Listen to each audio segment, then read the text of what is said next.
Chapitre 1. La distance. Russell Spalding pressa sa paume contre la vitre renforcée de l'avion de transport, observant les montagnes afghanes disparaître sous un voile de poussière et de chaleur. 6 mois après son déploiement en tant qu'officier de logistique du corps des Marines, la monotonie s'était installée dans ses os comme le sable du désert qui s'infiltrait partout. Son téléphone vibra avec un message « Rare par ici », où la connectivité était un luxe. C'était une photo de son ex-femme Candace, avec leurs jumeaux de 8 ans, Casey et Daisy, souriant à une fête d'anniversaire. « Les enfants vont bien ? Dwight nous a emmenés à l'aquarium », disait la légende. La mâchoire de Russell se serra. « Dwight Ford !» Cet homme était entré dans la vie de ses enfants 10 mois plus tôt, 3 ans après le divorce de Russell et Candace. La séparation avait été inévitable. La carrière militaire de Russell signifiait de longues absences, et Candace s'était lassée d'être seule. Elle avait voulu de la stabilité, une routine, quelqu'un qui rentrait à la maison tous les soirs. Dwight, un directeur des ventes pharmaceutiques avec un sourire facile et un salaire stable, avait semblé parfait, mais quelque chose chez cet homme mettait les instincts de Russell en alerte. Peut-être était-ce la façon dont Dwight se positionnait toujours dans les photos, sa main possessive sur l'épaule de Daisy. Peut-être était-ce la façon dont les messages de Casey étaient redevenus plus courts, moins enthousiastes, ou peut-être n'était-ce que le résidu amer d'un mariage raté qui lui faisait voir des menaces là où il n'y en avait pas. Spalding, Travis Wade, son ami le plus proche dans l'unité, s'assit à côté de lui. « Tu as encore cet air-là, celui qui dit que tu es à 1000 lieues d'ici, juste à 8000, » murmura Russell en rangeant son téléphone. Travis connaissait Russell depuis l'entraînement de base 15 ans plus tôt. Ils avaient servi 3 déploiements ensemble, survécu à des situations qui liaient les hommes au-delà de l'amitié. En une fraternité, Travis jeta un coup d'œil à l'écran noir du téléphone. Les enfants. Ouais, ils sont avec Candace et son nouveau mari ce mois-ci. Tu ne lui fais toujours pas confiance ? Ce n'était pas une question. Russell avait confié son malaise à Travis pendant les gardes de nuit tardives, quand le silence du désert rendait les hommes honnêtes. Je ne connais pas le type. Candace l'a épousé après 6 mois. Il n'a jamais servi. N'a jamais été vérifié au-delà de n'importe quelle vérification de fonds superficielle qu'elle a daigné faire. Les doigts de Russell tambourinèrent contre sa cuisse, une habitude nerveuse de l'enfance qui ressurgissait quand il était frustré. Casey m'a demandé le mois dernier s'il devait appeler Dwight papa. Qu'est-ce que tu lui as dit ? Qu'il devrait l'appeler comme il le sentait ? Mais le fait que Dwight le pousse, Russell secoua la tête. Quelque chose cloche ? Travis lui tapa sur l'épaule. Encore quelques mois. Frère. Ensuite, tu rentres à la maison pour 8 semaines ?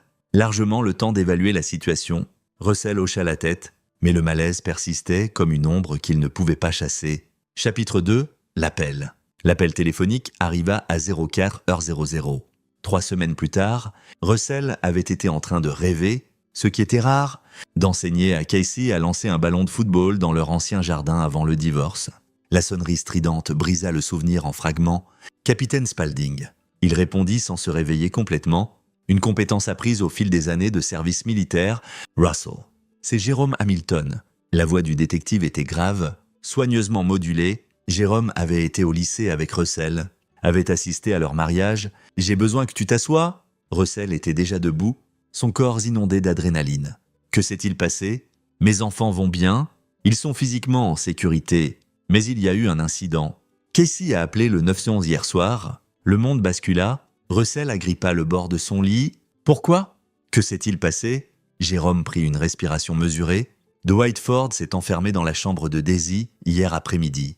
Il ne voulait pas sortir. Casey a eu peur après 6 heures et nous a appelés. Quand nous avons forcé l'entrée, il marqua une pause. Russell. Nous avons arrêté Dwight immédiatement. Il est accusé de multiples chefs d'agression sexuelle criminelle sur mineurs. Les mots frappèrent comme des éclats d'obus, déchirant la poitrine de Russell.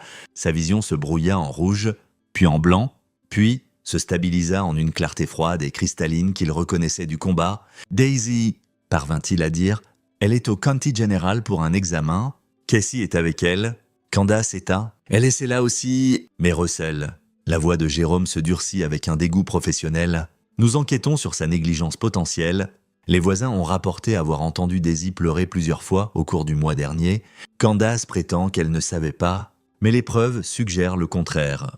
La main de Russell écrasa le téléphone. « Je rentre à la maison. Aujourd'hui, ton commandement a été notifié. Un congé d'urgence est approuvé. Il y a un vol qui part de Bagram dans 6 heures. Jérôme marqua une pause.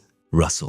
Je suis désolé, j'ai des enfants moi aussi. Ce que j'ai vu dans cette chambre, il ne put pas finir. Ne me donne pas de détails pour l'instant, dit Russell, sa voix glaciale. Pas avant que je puisse faire quelque chose. Après l'appel, Russell resta immobile pendant 3 minutes, fixant le mur de béton.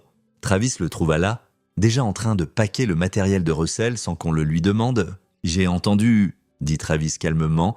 Je viens avec toi, déjà autorisé par le CO, congé personnel. Russell regarda son ami. Tu n'es pas obligé, je sais, mais tu auras besoin de quelqu'un pour t'empêcher de faire quelque chose qui te mettrait dans une cellule à côté de ce salaud. Le visage habituellement jovial de Travis était taillé dans la pierre. Laisse-moi être ce quelqu'un. Chapitre 3. Le retour au pays. Russell descendit de l'avion à l'aéroport de Detroit Metro 31 heures après l'appel de Jérôme. Il n'avait pas dormi, n'avait pas mangé au-delà des barres protéinées que Travis lui avait forcées dans les mains. Son esprit était un ordinateur tactique, passant en revue des scénarios, des contingences, des conséquences. Jérôme attendait aux arrivées, son insigne de détective visible à sa ceinture. Ils s'étreignirent brièvement, des guerriers reconnaissant une douleur partagée. « Comment vont-ils » demanda Russell. Casey tient le coup, c'est un gamin fort. Mais il porte une culpabilité. Il pense qu'il aurait dû appeler plus tôt. Jérôme les mena à sa voiture banalisée. Daisy, elle va avoir besoin d'une thérapie intensive. Le psychiatre de l'hôpital dit qu'elle est repliée sur elle-même, dissociée. Elle ne parle pas de ce qui s'est passé. Les mains de Russell se serrèrent en poing. Et Candace, elle a pris un avocat, prétend une ignorance totale, dit que Dwight était charmant. Attentif, qu'elle n'a vu aucun signe d'alerte. Les jointures de Jérôme blanchirent sur le volant. Corneris, nous avons trouvé une entrée de journal de Daisy cachée dans son sac d'école. Elle avait écrit maman, c'est il y a 3 semaines. Des preuves ? On y travaille. Mais Candace prétend que le journal est fabriqué, que Daisy était confuse. Elle combat durement les accusations de négligence. Travis se pencha en avant depuis la banquette arrière. Qu'en est-il de Ford ? Son passé est propre. Trop propre. Jérôme s'engagea sur l'autoroute. Pas d'arrestations antérieures, pas de plaintes. Citoyen modèle d'après tous les comptes. Ce qui est typique pour ces prédateurs, ils sont patients. Prudence. Charismatique, il construisit la confiance avant de frapper. Il jeta un coup d'œil à Russell.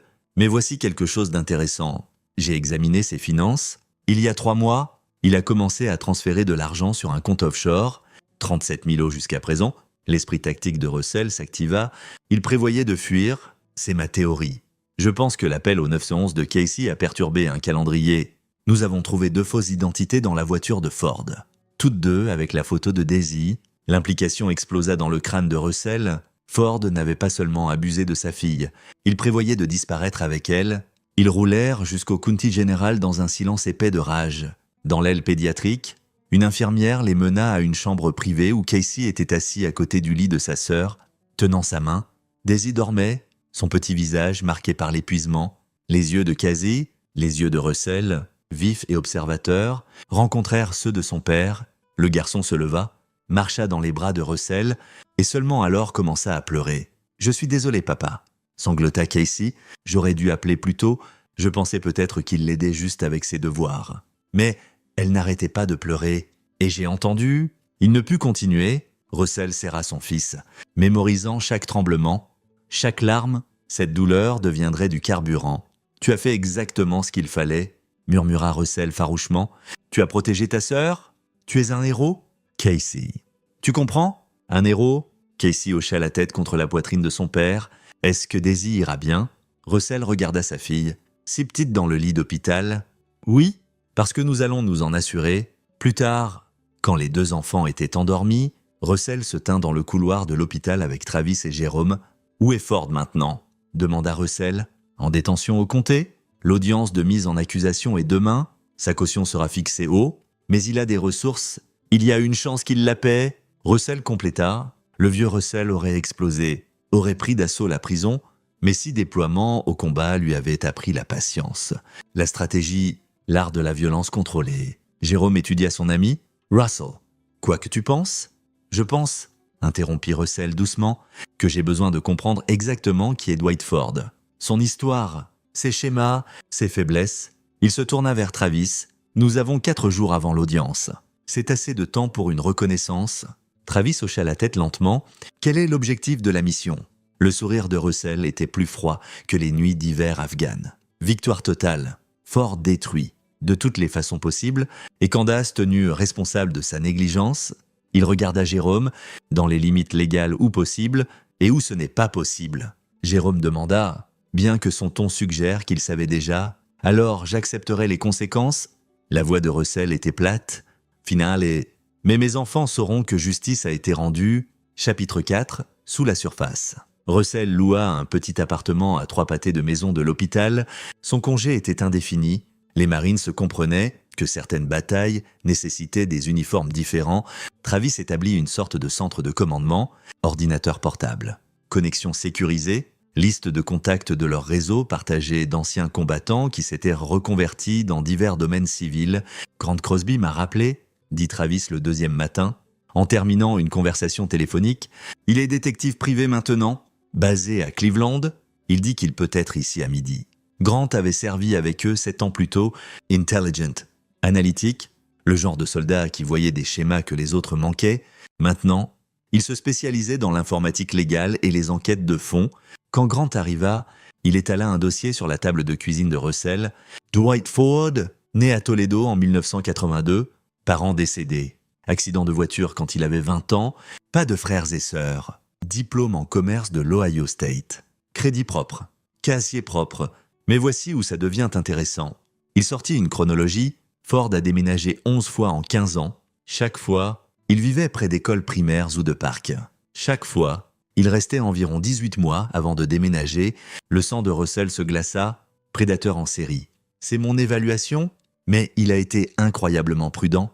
Pas d'arrestation, pas de plainte, rien qui alerterait dans une vérification de fonds standard. Grant tapa sur un autre document. J'ai contacté un ami au FBI, division des crimes contre les enfants. Officieusement, le nom de Ford est apparu dans 3 enquêtes séparées sur 8 ans, toujours périphériques. Un voisin, un entraîneur bénévole, un ami de la famille, mais chaque fois, il y avait une victime enfant à proximité. Pourquoi n'a-t-il pas été arrêté? Demanda Travis. Pas de preuves directes? Ces prédateurs sont patients. Ils construisent des relations, testent les limites progressivement, assurent la conformité par la manipulation et la peur. Le visage de Grant était grave, mais voici le levier. J'ai trouvé l'ordinateur réel de Ford. Il avait un ordinateur portable que la police a saisi. Mais j'ai tracé son stockage cloud. Il a des sauvegardes, documents. Photos remontant à des années, Russell se força à demander « The Daisy ». Pas spécifiquement, le salaud était trop malin pour ça. Mais il y a des dossiers cryptés que je ne peux pas craquer encore, et des experts en informatique légale pourraient les utiliser pour bâtir un dossier plus large. Grant croisa les yeux de Russell. Le problème est que ces preuves ont été obtenues par, disons, des moyens discutables. Elles ne seront pas admissibles au tribunal, mais elles nous disent d'avec qui nous avons affaire, dit Russell lentement, un professionnel, quelqu'un qui a fait ça avant et qui se pense intouchable. Il y a plus, continua Grant. Candace, j'ai examiné ses relevés téléphoniques. Elle a eu 17 appels avec un avocat nommé Wallace Mansfield au cours du mois dernier, avant l'arrestation. L'implication plana lourdement. Travis la formula. Elle savait que quelque chose n'allait pas. Au minimum, elle suspectait. Mansfield se spécialise en droit de la famille, spécifiquement les batailles pour la garde où des allégations d'abus surgissent. Grant sortit une autre feuille. Il y a 3 semaines, Candace a transféré 13 800 € sur le compte de rétention de Mansfield. La mâchoire de Russell se serra. Elle se préparait à ça, ou à le couvrir, dit Grant. Il y a une possibilité qu'elle prévoyait de divorcer de Ford discrètement, contrôler le récit, éviter le scandale. Mais l'appel au 911 de Casey a forcé tout à éclater au grand jour. Russell se leva, marcha jusqu'à la fenêtre. Dehors, la circulation matinale de Détroit rampait. Des gens normaux vivant des vies normales, inconscients des monstres se cachant à la vue de tous. Jérôme a dit que Ford avait de fausses identités avec la photo de Daisy, dit Russell calmement. Il allait l'emmener, probablement déjà repéré un endroit, approuva Grant. Ces prédateurs ont souvent plusieurs plans de contingence. Ford est du type qui aurait déjà été en train de préparer une autre famille. Établissant sa prochaine identité, Travis s'éclaircit la gorge. Alors, quel est à notre coup? Nous avons des preuves qui ne tiendront pas au tribunal. Un prédateur qui a échappé à la justice pendant des années et une ex-femme qui est complice par négligence au minimum. Russell se tourna de la fenêtre. Son visage avait l'expression que Travis reconnaissait du combat. Le moment avant d'engager l'ennemi, quand la peur se transformait en focus mortel, nous donnons les preuves admissibles à Jérôme, laissons le système légal travailler où il peut. Ford va être enfermé, les preuves physiques de la chambre de Daisy, le témoignage de Cassie, les conclusions médicales, celles-là sont solides. La voix de Russell se durcit, mais le système légal ne donnera pas à ma fille la justice pour les années que Ford a passées à chasser des enfants. Et il ne tiendra pas Candace responsable d'avoir ignoré les signes d'alerte. « Que proposes-tu » demanda Grant prudemment. « Je propose que les victimes passées de Dwight Ford obtiennent aussi leur justice, et que Candace fasse face à des conséquences au-delà des pénalités légales. » Il regarda les deux hommes. « J'ai besoin de comprendre exactement comment Ford opère. Ses schémas, ses contacts. Son réseau, les prédateurs comme lui travaillent rarement complètement seuls. Ils partagent des tactiques, parfois des victimes. » Grant hocha la tête lentement. « Je peux creuser plus profond, mais Russell, si tu prévois ce que je pense que tu prévois, alors j'aurai besoin que vous deux mainteniez une dénégation plausible. » Russell interrompit. « À partir de maintenant, vous êtes des consultants m'aidant à comprendre l'abuseur de ma fille. » Rien de plus. Travis et Grant échangèrent des regards, puis Travis parla. « Frère, nous t'avons suivi dans des situations pires que celle-ci. »« Pas comme ça, » dit Russell. « C'est personnel, c'est en dehors des régulations, en dehors des règles d'engagement. Je ne vous demanderai pas de risquer vos vies ou votre liberté pour ma vendetta. Heureusement que nous nous portons volontaires, » dit Grant simplement. Chapitre 5, l'architecte. L'audience de mise en accusation fut un spectacle. Dwight Ford apparut en costume coûteux. Son avocat, un défenseur habile nommé Raphaël Gifford, argua éloquemment pour une caution raisonnable. Le procureur présenta les preuves, témoignages graphiques des officiers intervenants. L'enregistrement du 911 de Cassie, conclusion médicale préliminaire. Russell s'assit dans la galerie, Casey à côté de lui, Daisy resta à l'hôpital. Le psychiatre conseilla contre l'exposition à la présence de Ford pour l'instant. La juge Phyllis Riddle, une femme sévère dans la soixantaine, écouta impassiblement, puis elle parla. « Monsieur Ford, les accusations contre vous sont parmi les plus graves que ce tribunal traite. Cependant, vous n'avez pas de casier judiciaire antérieur et des liens communautaires significatifs. La caution est fixée à 460 000 €. La salle d'audience explosa. Les mains de Russell agrippèrent le banc devant lui, les jointures blanches. Ford paya la caution en 6 heures. Un parent en Californie posta le cautionnement. Au coucher du soleil, il était libre, bien qu'avec un bracelet électronique et des ordres stricts de rester éloigné des enfants et de la famille d'Espalding, Russell reçut la notification et sentit quelque chose de froid et final s'installer dans sa poitrine. Le système avait relâché un prédateur dans le monde. Ce qui se passerait ensuite était sur lui. Cette nuit-là, après que Cassie fut endormi, Russell rencontra Grant dans un dîner ouvert 24 heures sur 8 Mile Road. « J'ai été minutieux, » dit Grant, en faisant glisser un dossier épais sur la table. « Ford est prudent, mais personne n'est parfait. J'ai trouvé son vrai réseau. Il fait partie d'une communauté en ligne. Je ne dirai pas où ni comment je l'ai trouvé. Mais c'est un groupe de prédateurs qui partagent des stratégies. Ford était un contributeur prolifique sous son pseudonyme. » L'estomac de Russell se noua, mais il se força à regarder les documents. Liste de techniques de manipulation. Discussion sur comment identifier des familles vulnérables. Le langage clinique rendait cela pire d'une certaine façon. La banalité du mal, armé et partagé. J'ai transmis tout ça à Jérôme par des canaux sécurisés, continua Grant. Mais voici le truc. Poursuivre ça prend des années. Le FBI devrait infiltrer, recueillir des preuves, bâtir des dossiers contre des dizaines d'utilisateurs à travers plusieurs États. Ford pourrait voir une décennie en prison, où il pourrait voir 5 ans avec bonne conduite. « Pas assez, » dit Russell platement. « Je me doutais que tu dirais ça. » Grant sortit un dossier séparé. « Alors, voici ce que j'ai trouvé d'autre. Les finances de Ford. Ces 37 000 € sur le compte offshore, ça venait de quelque part. Il s'avère que Ford faisait du chantage à des gens. » Les yeux de Russell se relevèrent d'un coup. Expliquer, son travail de vente pharmaceutique lui donnait accès à des dossiers médicaux. Il n'aurait pas dû, mais il l'avait. Il identifiait des gens avec des secrets, des affaires, des abus de substances, des problèmes de santé mentale, puis il les approchait, sympathiques et amicales, documentait leurs confessions et les extorquait. L'expression de Grant était dégoûtée. Chantage de bas niveau. Jamais plus de quelques milliers par victime, mais étalé sur peut-être 20 personnes. C'est comme ça qu'il finançait son mode de vie et sa planification de contingence. « Qui sont ces victimes ?»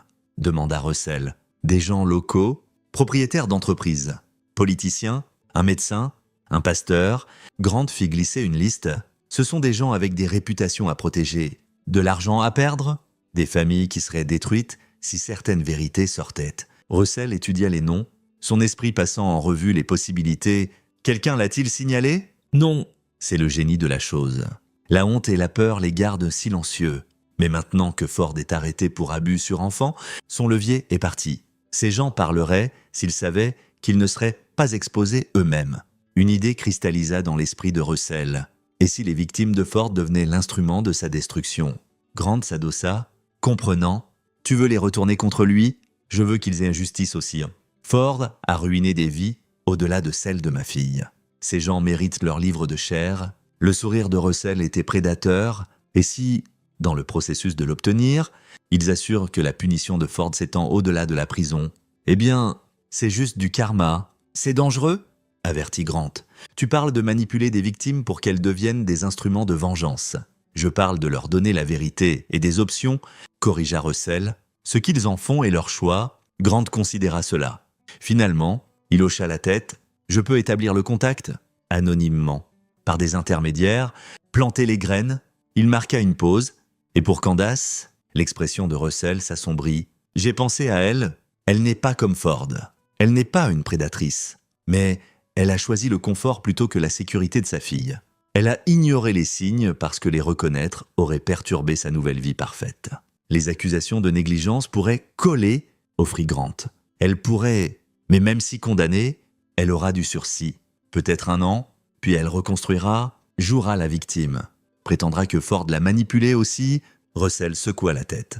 Non, la punition de Candace doit être sociale. Permanente, elle doit être connue comme la mère qui a échoué. Exposition publique, dit Grant calmement, information stratégiquement relâchée. Les entrées de journal, ses relevés téléphoniques montrant qu'elle a consulté un avocat avant l'arrestation, témoignages des voisins, tout divulgué aux médias au bon moment. La voix de Russell était froide. Quand j'en aurai fini, Candace ne pourra plus montrer son visage dans cette ville. Sa famille, ses amis, son travail, tout parti. Grant étudia son ami. Ce n'est plus seulement de la justice. N'est-ce pas? Ça ne l'a jamais été, admit Russell. C'est pour s'assurer que mes enfants ne doutent jamais que j'ai combattu pour eux avec tout ce que j'avais. C'est pour envoyer un message à chaque prédateur et parent négligent. Si vous blessez ma famille, il n'y a aucun coin du monde où vous pouvez vous cacher. Aucune punition suffisante, aucune pitié à venir. Chapitre 6, le premier domino. Le plan de Russell commença avec un pasteur nommé Samuel Contreras. D'après les dossiers de Grant, Contreras dirigeait une méga-church proéminente en banlieue de Detroit. Ford avait découvert l'affaire de Contreras avec une volontaire de l'église et avait extorqué 7 360 € sur 6 mois. Russell assista au service du dimanche. Casey à côté de lui, ils s'assirent au fond, Russell observant la dynamique. Contreras était charismatique, passionné, prêchant sur la rédemption et la force morale, l'hypocrisie brûlait. Après le service, Russell s'approcha, « Pasteur Contreras, puis-je vous parler en privé? C'est à propos de quelqu'un qui blesse des enfants dans notre communauté. » L'expression de Contreras changea, de la lassitude sous la chaleur pastorale. « Bien sûr, mon bureau. » Dans la pièce lambrissée, ornée de croix et de photos de famille, Russell exposa cela clairement. « Dwight Ford vous fait du chantage depuis des mois. Je sais pour l'affaire, je sais pour les paiements, et je sais que vous, comme 20 autres dans cette ville, êtes resté silencieux parce qu'il avait un levier. » Le visage de Contreras se vida de sa couleur. « Je ne sais pas de quoi. » « Arrêtez. » Russell interrompit, sa voix dure. « Ford est actuellement en liberté sous caution pour avoir abusé sexuellement de ma fille de 8 ans. Pendant que vous le payiez pour garder le silence sur votre indiscrétion, il détruisait son innocence. Maintenant, je vous donne un choix. » Le pasteur s'effondra dans son fauteuil. « Que voulez-vous? La vérité, enregistrée. Tout ce que Ford a fait, tout ce qu'il a menacé, tout donner à la police et au procureur. Votre témoignage aidera à bâtir un schéma de manipulation et d'entreprise criminelle. » Russell se pencha en avant. « En échange, je m'assurerai que votre affaire ne devienne pas publique. Vous confesserez en privé à vos anciens de l'Église, démissionnerez discrètement et disparaîtrez. Mais vous ferez la bonne chose pour ces enfants d'abord. » Contreras les fixa. « Et si je refuse? Alors je relâche tout aux médias, votre affaire, vos paiements. » Votre silence pendant qu'un prédateur marchait libre dans votre congrégation, la voix de Russell était glace. Vous serez détruit publiquement au lieu de privément. Le choix est vôtre. Pasteur, il fallut 10 minutes à Contreras pour craquer. Il appela son avocat cet après-midi-là. Au cours des 3 jours suivants, Russell répéta ce schéma avec 9 des victimes de chantage de Ford. Un médecin accro aux analgésiques, un conseiller municipal qui avait détourné des fonds de campagne, un propriétaire d'entreprise qui avait embauché des travailleurs sans papier. Chaque fois, Russell présentait le même choix stark, témoigner contre Ford et affronter des conséquences contrôlées, ou refuser et affronter une exposition totale. 8 acceptèrent. On refusa. Le conseiller municipal, dont l'arrogance surpassait son bon sens, Russell divulgua la connexion du conseiller à Ford à un contact journaliste fourni par Grant.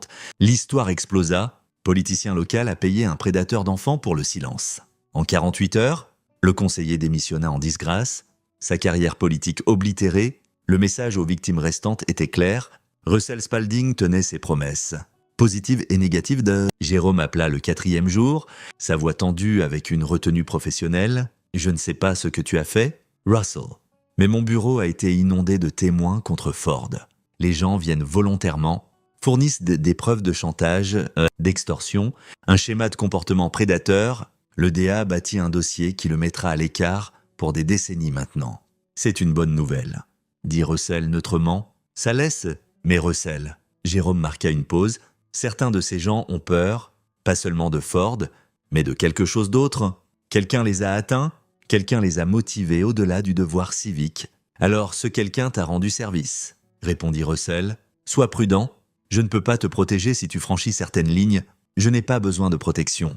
Jérôme, j'ai besoin de résultats. Après avoir raccroché, Russell tourna son attention à la phase 2. Candace. Son ex-femme avait été silencieuse depuis l'arrestation, se cachant derrière son avocat, mais la surveillance continue de Grant révéla sa stratégie. Elle se préparait à prétendre avoir été abusée par Ford elle-même. Se positionnant comme une autre victime pour attirer la sympathie et dévier la faute, Russell obtint des copies du journal de Daisy par Jérôme, maintenant partie des preuves officielles. Les entrées étaient déchirantes. « Le petit ami de maman me fait peur. Je l'ai dit à maman, mais elle a dit que j'étais bête. Et plus tard, je pense que maman sait. Elle a l'air triste quand Dwight est à la maison. Mais elle ne l'arrête pas. » Russell fit des copies, rédigeant le nom de sa fille, et les envoya à 3 journalistes locaux avec les relevés téléphoniques de Candace montrant ses appels à l'avocat de famille des semaines avant l'arrestation. Il inclut une note simple et anonyme. Cette mère a choisi la commodité plutôt que la sécurité de son enfant. Le public mérite de savoir. Le premier article parut 48 heures plus tard. Négligence, suspectée de la mère dans une affaire d'abus sur enfant. Le deuxième suivit. Candace Burgerford savait-elle? Le troisième fut dévastateur. Les entrées de journal suggèrent que la mère a ignoré les plaintes de sa fille. L'avocat de Candace émit des démentis, mais les dommages étaient irréversibles. Les réseaux sociaux explosèrent. Son employeur, une firme de marketing qui se vantait de valeurs familiales, l'a mis en congé indéfini. Ses amis arrêtèrent de répondre aux appels. Devant sa maison, un petit groupe de manifestants apparut, tenant des pancartes sur la protection des enfants. Russell observa cela se dérouler avec une satisfaction sinistre. Ce n'était pas de la justice légale, cela était encore en attente au tribunal, c'était de la responsabilité sociale, le genre qui ne pouvait pas être appelé ou renversé. Casey lui demanda à ce sujet un soir « Papa, j'ai vu les nouvelles. Tout le monde est en colère contre maman. » Russell choisit ses mots avec soin. « Ta mère a fait des choix qui ont blessé Daisy. Les gens ont raison d'être en colère. » « Mais c'est toujours notre maman, » dit Cassie calmement. « Elle l'est. Et quand tout ça sera fini, nous figurerons ce que ça signifie pour notre famille. Mais pour l'instant, ma priorité est de vous protéger. Toi et ta sœur, tout le reste est secondaire. » Cassie hocha la tête. « Vieux au-delà de ses années, est-ce que Dwight va en prison pour toujours ? » « C'est le plan, » dit Russell. Puis, parce que son fils méritait l'honnêteté, et si le système de justice échoue, je m'en occuperai d'une autre façon. Quelle autre façon? Russell serra son fils contre lui. Une qui assure que toi et Daisy n'auraient plus jamais à avoir peur. Chapitre 7, le piège. Le procès de Ford était prévu dans 6 mois, mais son équipe légale poursuivait agressivement un accord de plaidoyer. Le DA, submergé par les preuves des victimes de chantage et renforcé par l'indignation publique, le considérait 15 ans minimum, pas de libération anticipée. Inscription au registre des délinquants sexuels à vie. Russell savait que ce n'était pas assez. 15 ans signifiait que Ford serait libre dans la cinquantaine, encore dangereux, encore capable de blesser d'autres. Et la prison, pour quelqu'un comme Ford, serait survivable. Les prédateurs avaient leur propre hiérarchie, leur propre réseau de protection à l'intérieur. Non, Russell avait besoin de quelque chose de plus permanent. Grant avait continué à surveiller l'empreinte numérique de Ford. L'homme, stupidement arrogant, même face à la prison, n'avait pas arrêté de communiquer avec son réseau de prédateurs, utilisant des canaux cryptés. Il complotait sa défense, coordonnait des histoires, planifiait même la vie après la prison. Il parle de se relocaliser en Asie du Sud-Est après la libération, dit Grant à Russell autour d'un café, dit que l'application est laxiste, les opportunités abondantes, il était même excité par ça. L'expression de Russell ne changea pas, mais son esprit courait. Ford voyait la prison comme un inconvénient temporaire, pas comme de la justice. C'était un homme qui se croyait intouchable, qui voyait les enfants comme des proies et les conséquences comme des puzzles à résoudre. « J'ai besoin que tu fasses quelque chose qui te fera probablement virer si quelqu'un le découvre, » dit Russell à Grant. « Quoi donc ? » Introduise une vulnérabilité dans le bracelet électronique de Ford, quelque chose qui échoue périodiquement, brièvement, de façon qui ressemble à des glitches techniques. Grant l'étudia. « Tu veux qu'il pense qu'il peut s'échapper ? Je veux qu'il essaye, » corrigea Russell. Pour l'instant, Ford joue selon les règles du tribunal parce qu'il est confiant en ses avocats, mais s'il pense que ses options légales échouent, s'il croit que son identité est compromise avec son réseau de prédateurs en ligne, s'il voit une opportunité de fuir, Russell s'adossa. Les prédateurs sont des lâches au fond. Quand acculé, il fuit, et s'il fuit pendant sa liberté sous caution, compléta Grant. C'est un nouveau crime. Caution révoquée. Directive de sentencing plus dure. Tout ça, plus ce qui arrive pendant qu'il essaie de s'échapper, ajouta Russell calmement. Grant fut silencieux un long moment, puis c'est franchir la ligne. Russell, c'est de l'incitation au minimum, conspiration au pire. Je sais, c'est pourquoi je ne te demande pas de le faire. Je demande si c'est techniquement possible. C'est possible, admet Grant, mais ce dont tu parles vraiment, c'est de créer un scénario où Ford finit mort en essayant de fuir. N'est-ce pas ? Russell croisa les yeux de son ami. Je parle de créer une opportunité pour que le karma travaille. Ce qui arrive après est sur Ford. Grant soupira lourdement. J'y penserai, mais Russell passait déjà à la phase suivante. Il contacta Julio Suarez, un agent de caution avec une réputation pour des tactiques de récupération agressive. Russell avait servi avec le frère de Julio en Afghanistan. J'ai besoin d'informations sur les conditions de caution de Ford et la surveillance, dit Russell. Et j'ai besoin de savoir comment fonctionnent vos protocoles de récupération si quelqu'un saute la caution. Julio était vif. Tu t'attends à ce que ce type fuit ? Je pense qu'il est trop arrogant pour accepter le temps de prison. Si sa situation légale se détériore, il verra l'évasion comme préférable au registre et à la vie en prison. Et tu veux être prêt quand il le fait. Je veux m'assurer qu'il fasse face à des conséquences de toute façon. S'il reste, le procès procède. S'il fuit, Russell haussa les épaules, alors il est un fugitif. Et des règles différentes s'appliquent aux fugitifs. Julio comprit, les fugitifs qui résistent à la récupération peuvent parfois être blessés, des accidents arrivent. C'est malheureux, dit Russell, mais nécessaire.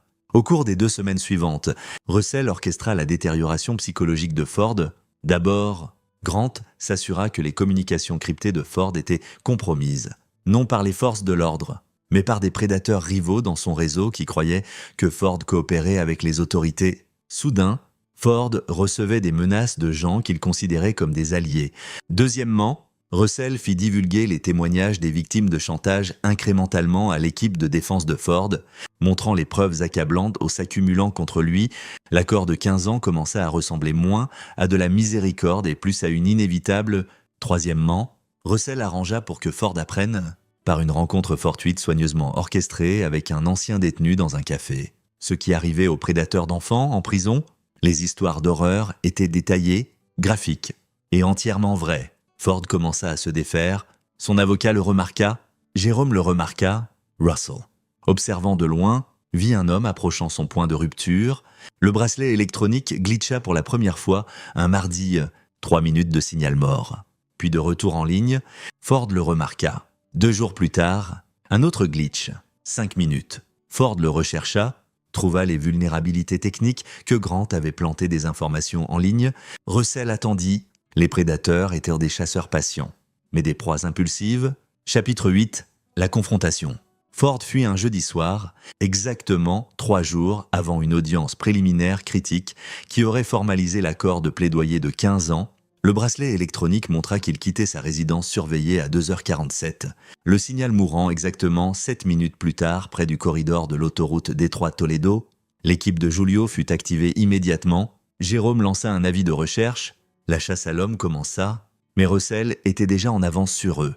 Grant avait installé un logiciel de traçage sur le téléphone de Ford 3 jours auparavant, déguisé en mise à jour système. Russell savait exactement où Ford se dirigeait. Un motel à Toledo, où il avait caché un sac de fuite des mois plus tôt, contenant de l'argent, de fausses identités et un téléphone jetable. Russell et Travis roulèrent dans la nuit, arrivant 2 heures avant l'aube. Le motel était délabré, le genre d'endroit qui ne pose pas de questions. La voiture de Ford était sur le parking, mal garée dans sa panique. « Quel est le coup ?» demanda Travis. Vérifiant son arme de poing, légale, correctement licenciée, nous attendons qu'il sorte. Nous le suivons. Quand il est sur une route sombre, isolée, nous appelons. L'équipe de récupération de caution l'intercepte. Le visage de Russell était taillé dans le granit. Ce qui arrive pendant cette interception les dépend des choix de Ford. « Tu veux dire s'il se bat ?» dit Travis. « Je veux dire s'il rend ça facile ou dur ?» L'équipe de Julio a l'autorisation d'utiliser la force si le fugitif résiste. Ford me semble être quelqu'un qui résistera. Ils attendirent. À 6h15, Ford émergea, portant un sac de voyage. Il avait l'air hagard, paranoïaque, vérifiant constamment ses alentours. Il monta dans sa voiture et se dirigea vers le sud. Russell et Travis suivirent à distance. Ford conduisait de manière erratique, accélérant puis ralentissant. Clairement inexpérimenté en tant que fugitif, il prit l'autoroute 23 Sud, loin des grandes villes. Vers l'Ohio rural, Russell appela Julio. Cible se déplace sud sur 23. Approchant Milan, conduit une Honda Civic grise. Plaque correspondant à vos enregistrements. Nous sommes à 15 minutes, confirma Julio. Coordination avec la police d'État. Ils installeront un blocus doux au croisement de la route 113.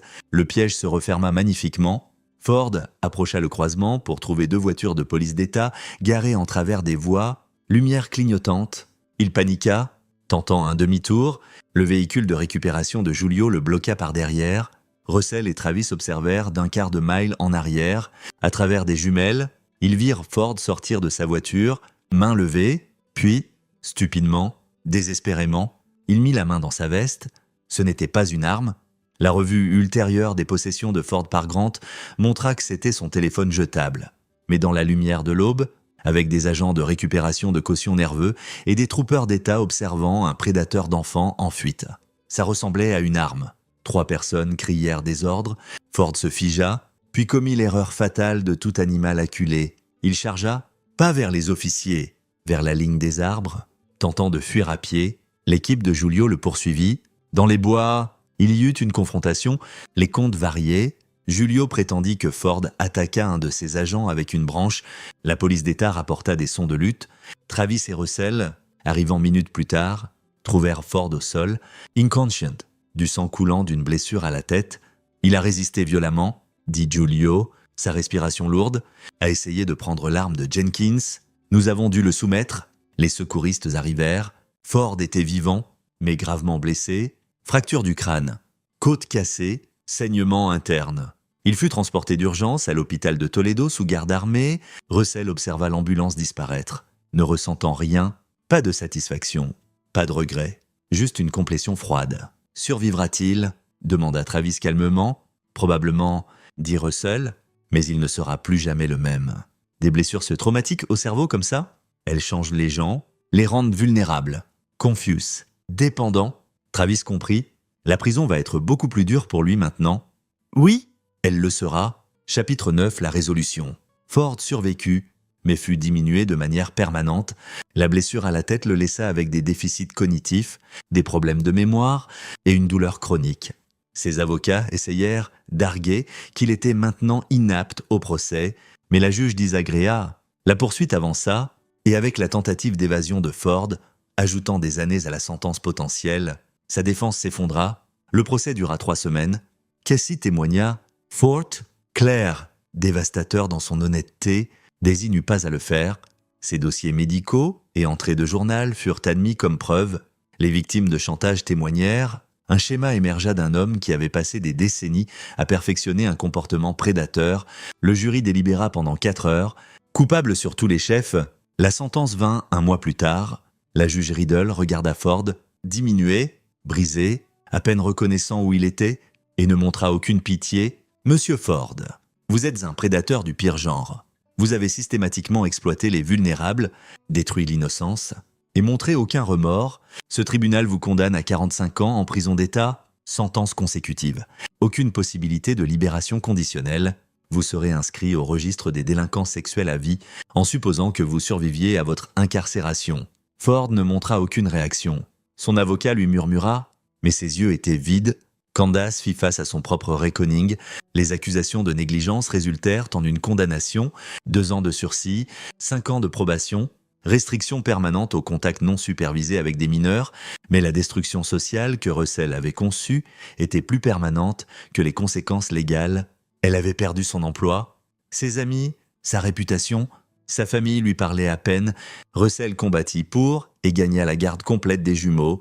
Candace fut autorisée à des visites supervisées mensuelles, que Daisy refusa la première année. Casey y alla occasionnellement, plus par pitié que par amour. 6 mois après la sentence de Ford, Russell s'assit avec Daisy dans le bureau du psychologue pour enfants. Sa fille avait fait des progrès. Lents, douloureux, mais réels. Elle avait encore des cauchemars, sursautait encore aux sons inattendus, mais elle souriait à nouveau, jouait à nouveau, guérissait. « Papa ?» demanda-t-elle un soir. « Le mauvais homme est vraiment parti pour toujours. » Russell s'agenouilla à son niveau. « Oui, ma chérie, il est parti, et il ne peut plus jamais te blesser, ni toi ni personne d'autre, à cause de la police. » demanda-t-elle. « À cause de la police, des juges, des avocats, et parce que ton frère a été assez brave pour appeler à l'aide. » Il la serra contre lui. « Et parce que j'ai promis que je vous protégerai toujours, quoi qu'il arrive. » Casey, entendant, vint rejoindre l'étreinte. « On va aller bien. »« Papa, on va aller mieux que bien. » promit Russell. « On va être fort et heureux, et ensemble, c'est tout ce qui compte. » 3 ans plus tard, Russell avait pris sa retraite des Marines et ouvert une firme de conseil en sécurité spécialisée dans la protection des enfants, effectuant des vérifications de fonds sur des entraîneurs, enseignants, bénévoles. Travis gérait les opérations, Grant s'occupait des enquêtes.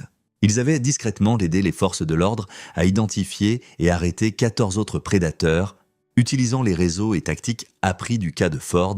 Daisy, maintenant 11 ans, jouait au soccer et parlait avec confiance de devenir médecin. Casey excellait à l'école et parlait de rejoindre les Marines comme son père. Ils avaient encore des jours durs, faisaient face à l'ombre longue du trauma, mais ils s'épanouissaient. Un soir, Jérôme passa au bureau de Russell. « J'ai besoin de te demander quelque chose, hors enregistrement. Vas-y, l'évasion de Ford, sa décision de fuir, les circonstances qui ont mené à sa blessure. » Jérôme étudia son ami. Tout ça était remarquablement opportun.